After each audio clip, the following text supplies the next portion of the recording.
ഈശോ മിശിഹായ്ക്ക് സ്തുതിയായിരിക്കട്ടെ. ഞാൻ മാണിപ്പറമ്പിലച്ചൻ.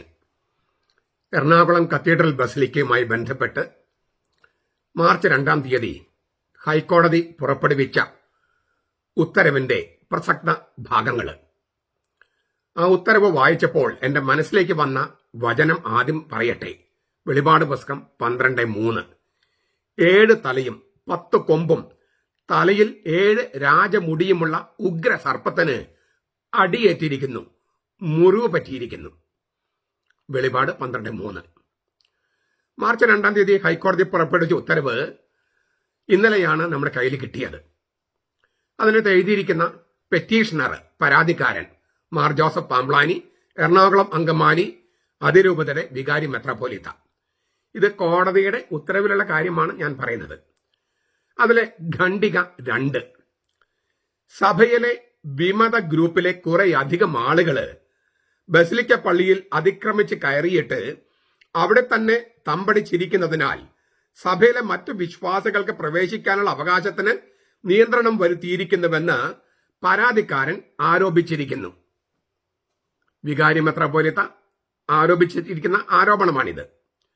ഞാൻ അതിന്റെ ഇംഗ്ലീഷ് കൂടി ഒന്ന് വായിക്കുകയാണ്. ജഡ്ജി എഴുതിയിരിക്കുന്നത്, ബെച്ചു കുര്യൻ എന്ന് പറഞ്ഞ ജഡ്ജി എഴുതിയിരിക്കുന്നത്, The writ petitioner alleged that many persons who form the dissenting group in the church have trespassed into the church and are remaining inside, restricting the right of access to other believers of the church.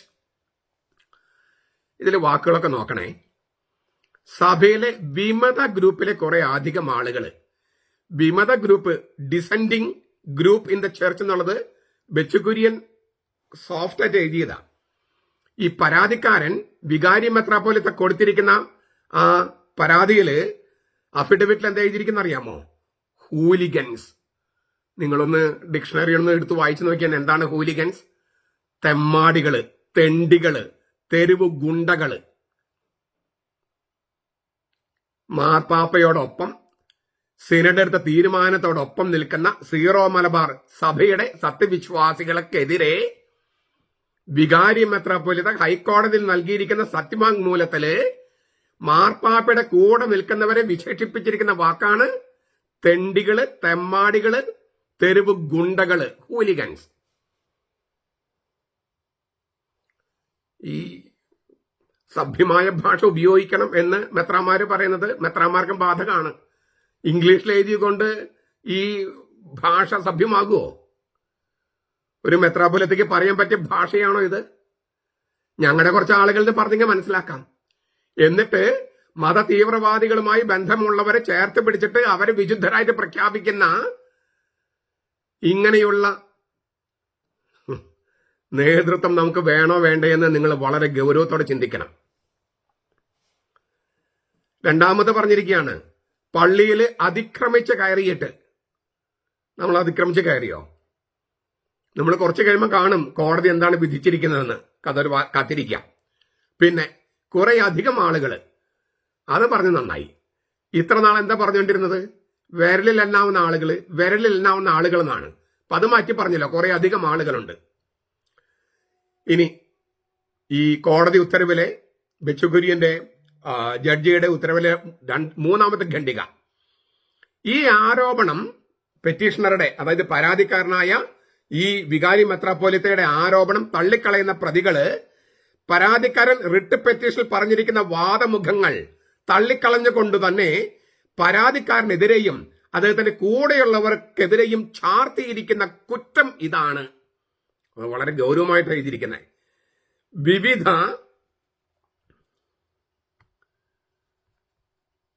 Civil കോടതികളില് വിവിധ വിവാദ വിഷയങ്ങളില് civil കോടതി നൽകിയ നിർദ്ദേശങ്ങൾ പാലിക്കുന്നതിൽ പരാതിക്കാരൻ വീഴ്ച വരുത്തിയത് കൊണ്ടാണ് ഞങ്ങള് പള്ളിയിൽ കയറിയത്. വിവാദ വിഷയങ്ങൾ, ലിറ്റർജിയുമായി ബന്ധപ്പെട്ട, കുർബാനുമായി ബന്ധപ്പെട്ട വിവാദ വിഷയങ്ങൾ സിവിൽ കോടതികള് ഉത്തരവുകൾ പുറപ്പെടുവിച്ചിട്ടുണ്ട്. ആ ഉത്തരവുകൾ പാലിക്കുന്നതിൽ വീഴ്ച വരുത്തിയിരിക്കുന്ന പരാതിക്കാരനും കൂടെയുള്ളവരും. കോടതി അലക്ഷ്യം. the contesting respondents have opposed the averments in the writ petition and have blamed the petitioner and others for failing to abide by the directions issued by the civil court in various disputes. Civil കോടതിയുടെ ഉത്തരവുകൾ മറികടന്ന് illicit കുർബാന ചൊല്ലുകയും അങ്ങനെ രാജ്യത്തെ നിയമവ്യവസ്ഥയെ വെല്ലുവിളിച്ചുകൊണ്ട് കോടതി അലക്ഷ്യം നടത്തുകയും ചെയ്തതുകൊണ്ടാണ് ഞങ്ങൾ പള്ളിയകത്ത് കയറി രാജ്യത്തിന്റെ നിയമവ്യവസ്ഥ അനുസരിക്കണം, സഭയുടെ നിയമവ്യവസ്ഥ അനുസരിക്കണം എന്ന് പറഞ്ഞത്. അല്ലാതെ ഞങ്ങൾ ഗുണ്ടകളോ തെരുവ് തെമ്മാടികളോ ഒന്നുമല്ല. രാജ്യത്തിന്റെ നിയമവ്യവസ്ഥ ലംഘിച്ച ആള് രാജ്യത്തിന്റെ നിയമങ്ങൾ പാലിക്കണം, കോടതിയുടെ നിയമങ്ങൾ പാലിക്കണം, കോടതി അലക്ഷ്യം കാണിക്കരുത് എന്ന് പറഞ്ഞിട്ട് ഞങ്ങൾ കയറിയത്.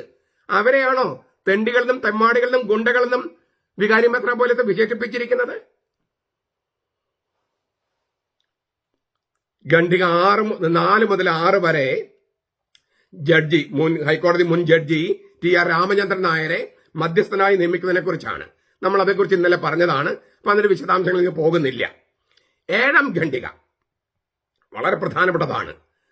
പരാതിക്കാരനോ അദ്ദേഹത്തിന് കീഴിലുള്ള പുരോഹിതന്മാരോ സെന്റ് മേരീസ് കത്തീഡ്രൽ ബസിലിക്കയിലോ അതിനടുത്തുള്ള കപ്പേളയിലോ താൽക്കാലിക പന്തലിലോ പള്ളിമുറ്റത്തുള്ള മറ്റേതെങ്കിലും വിധാനങ്ങളിലോ കുർബാന ചൊല്ലാൻ പാടുള്ളതല്ല. ഞാൻ അതിന്റെ ഇംഗ്ലീഷ് കൂടി വായിക്കാം. ദ പെറ്റീഷണർ, അതായത് വികാരി മെത്രാപ്പോലീത്ത, the petitioner and all priest under him will not perform or conduct Holy Mass, Kurbana at the St. Mary's Cathedral Basilica Church, Broadway, Ernakulam, including the chapel adjacent thereto, or in temporary building or structure within the church premises, pending the mediation. ഈ മധ്യസ്ഥ ഇത് ഇല്ലേ, അതിന്റെ കീഴിലായതുകൊണ്ട് മധ്യസ്ഥൻ അതിന്റെ തീരുമാനം എടുക്കുന്നതിന് മുൻപ് പരാതിക്കാരനോ അദ്ദേഹത്തിന്റെ കീഴിലുള്ള പുരോഹിതന്മാരോ സെന്റ് മേരീസ് കത്തീഡ്രൽ ബസിലിക്കയിലോ അതിനടുത്തുള്ള കപ്പേളയിലോ താൽക്കാലിക പന്തൽ കെട്ടിയോ പള്ളിമുറ്റത്തോ മറ്റേതെങ്കിലും സ്ഥലത്തുള്ള വിധാനങ്ങളിലോ കുർബാന ചൊല്ലാൻ പാടില്ല. അപ്പൊ ഇതിനു മുമ്പ് പന്തൽ കെട്ടി പട്ടം കെട്ടി കുർബാന ചൊല്ലിയത് സിവിൽ കോടതിയിലെ നിർദ്ദേശം നിലനിൽക്കുമ്പോഴായിരുന്നു. അങ്ങനെ ചെയ്തത് ആ സിവിൽ കോടതിയുടെ ആ ഉത്തരവ് ഹൈക്കോടതി നമ്മൾ ഹാജരാക്കി. അപ്പോ ആ കാര്യം എൻഡോഴ്സ് ചെയ്യുകയാണ് ഹൈക്കോടതി ചെയ്തിരിക്കുന്നത്.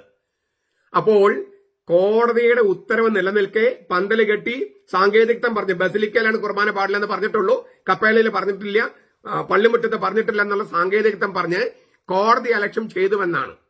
അത് കോടതി അലക്ഷ്യമാകുമോ, പോലീസ് സംരക്ഷണ പോലീസ് പുലിവാലി പിടിക്കുമോ, അത് വഴി അറിയും. സിവിൽ കോടതിയെയോ രാജ്യത്തെ നിയമവ്യവസ്ഥയെയോ ബഹുമാനിക്കാത്തവനും വിശ്വസിക്കാത്തവനുമാണ് പരാതിക്കാരൻ എന്ന് ഹൈക്കോടതി പറയാതെ പറഞ്ഞിരിക്കുകയാണ്. അതുകൊണ്ടാണ് പന്തൽ കെട്ടൊന്നും ചെയ്യാൻ പാടില്ലെന്ന് പറഞ്ഞത്. നിങ്ങൾ മുമ്പ് പന്തൽ കെട്ടി ചെയ്തു, അത് ഞങ്ങൾ പിന്നീട് പരിശോധിക്കാം. അത് ഈ കേസും മറ്റേ കേസിൽ നിന്ന് ഡീലിങ്ക് ചെയ്തിട്ടുണ്ട്. അതായത് ബസിലിക്കയിലെ കുത്തിയിരിപ്പ് കേസും പന്തൽ കെട്ടി കുർബാന ചൊല്ലി പട്ടം കൊടുത്തത് അത് കോടതി അലക്ഷ്യമാണോ അല്ലേ എന്ന് ആ കേസ് വേറെ പരിഗണിക്കുമെന്ന് ഹൈക്കോടതി വ്യക്തമാക്കിയിട്ടുണ്ട്. 7ാം ഖണ്ഡികയിൽ 2ാമത്തെ കാര്യം, ബസിലിക്ക പള്ളി രാവിലെ 5:30 മുതൽ രാത്രി 8 വരെ തുറന്നിരിക്കുമെന്ന് പരാതിക്കാരൻ ഉറപ്പാക്കണം. ആർക്കും വന്ന് പ്രാർത്ഥിക്കാൻ സൗകര്യമൊരുക്കണം. അത് ഹൈക്കോടതി ഒരു പരോക്ഷമായിട്ടുള്ളൊരു കൊട്ടുകൊടുത്തിരിക്കുക. പരാതിക്കാരൻ എന്താ പറഞ്ഞത്? ഏതാനും ഗുണ്ടകള്, തെരുവ് തെമ്മാടികള്, തെണ്ടികള് പള്ളിയിൽ അതിക്രമിച്ച് കടന്ന് എന്ന് പറഞ്ഞ് ആരോപണം കൊടുത്തത്. പള്ളിയിൽ അതിക്രമിച്ച് കടന്നിട്ടില്ല. രാവിലെ 5:30 മുതൽ വൈകിട്ട് 8 മണി വരെ അത് തുറന്നിടണം. ആൾക്കാർക്ക് പ്രാർത്ഥിക്കാനുള്ള സ്ഥലമാണത്. തീർച്ചയായിട്ടും അവരെ കടന്നവര് അവർ പള്ളി അടച്ചു ഉള്ളിൽ നിന്ന്. എന്തുകൊണ്ടെന്നറിയോ? അവിടെ കോടതി അലക്ഷ്യം ചെയ്ത് രാജ്യത്തിന്റെ നിയമവ്യവസ്ഥയെ വെല്ലുവിളിച്ചുകൊണ്ട് ഇല്ലിസിറ്റ് സഭയുടെ നിയമത്തെ വെല്ലുവിളിച്ചുകൊണ്ട്, 2 നിയമങ്ങള്, സഭയുടെ നിയമത്തെയും രാജ്യത്തിന്റെ നിയമങ്ങളും വെല്ലുവിളിച്ചുകൊണ്ട് അവിടെ ഇല്ലിസിറ്റ് കുർബാന ചൊല്ലി. ഡിസംബർ 1 മുതൽ 10 വരെ 12 വരെയൊക്കെ അത് വികാരി മെത്രാപ്പോലീത്തയും ചൊല്ലി. ഇതെല്ലാം കോടതി അലക്ഷ്യമല്ലേ? മാർപ്പാപ്പ അനുസരിക്കില്ല, സഭയുടെ നിയമം അനുസരിക്കില്ല, നമ്മുടെ ഇന്ത്യൻ മഹാരാജ്യത്തിന്റെ നിയമങ്ങളും അനുസരിക്കില്ലെന്ന് പറഞ്ഞാൽ ഇവരാരാണ്?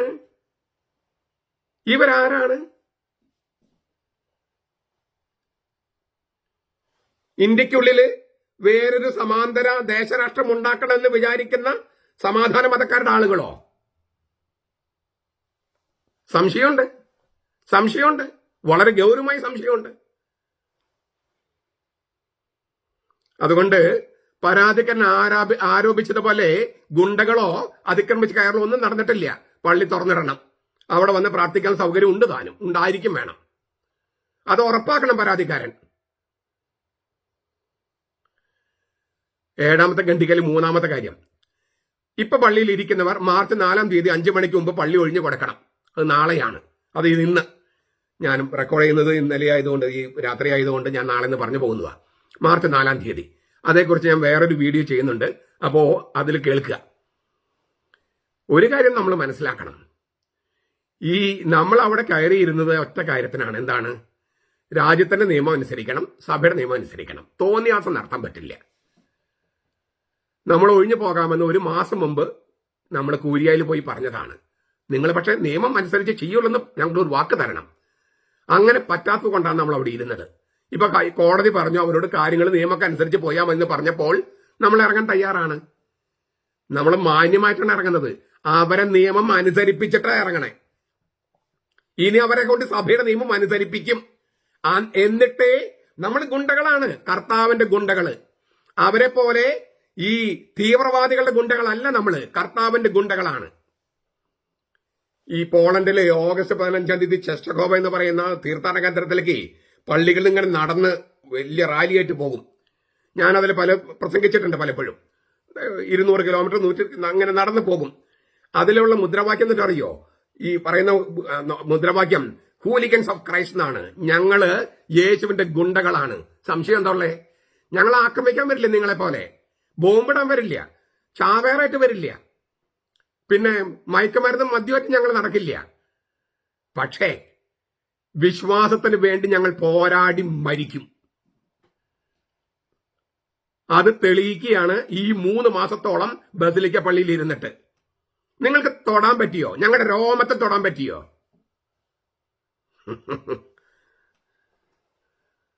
സർവശക്തരും ഇല്ലേ പണത്തിന് സ്വാധീനം കൊണ്ടും അഹങ്കരിച്ചിരുന്ന നിങ്ങളോട് ഞങ്ങൾ ചോദിക്കുന്നത്.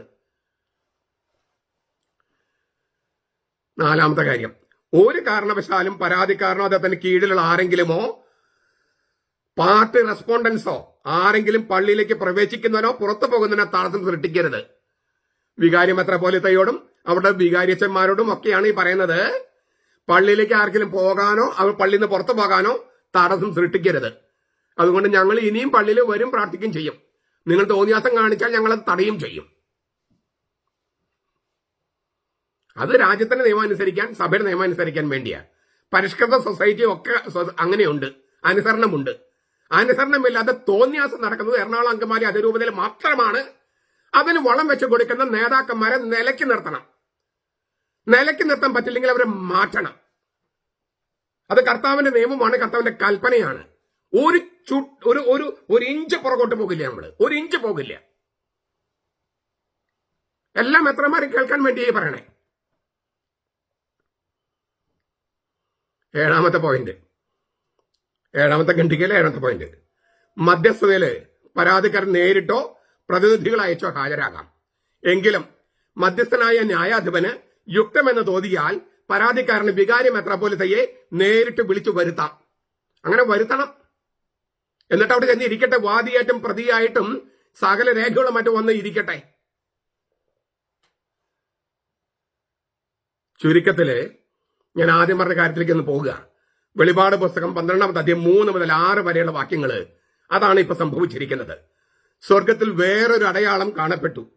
ഇതാ 7 തലയും 10 കൊമ്പുകളും തലയിൽ 7 രാജമുടിയുമായി തീയുടെ നിറമുള്ള ഉഗ്ര സർപ്പം.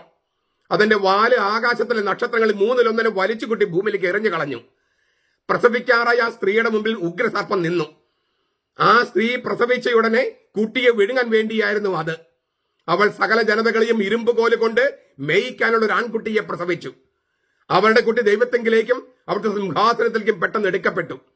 ആ സ്ത്രീ മരുഭൂമിയിലേക്ക് ഓടിപ്പോയി. അവിടെ അവളെ 1260 ദിവസം പോറ്റുന്നതിന് ദൈവം ഒരുക്കിയ ഒരു സ്ഥലം അവൾക്കുണ്ട്. ഈ രാജമുടിയുമായിട്ട് സർപ്പം, പാമ്പ് വരുന്നത് എന്തിനാണ്?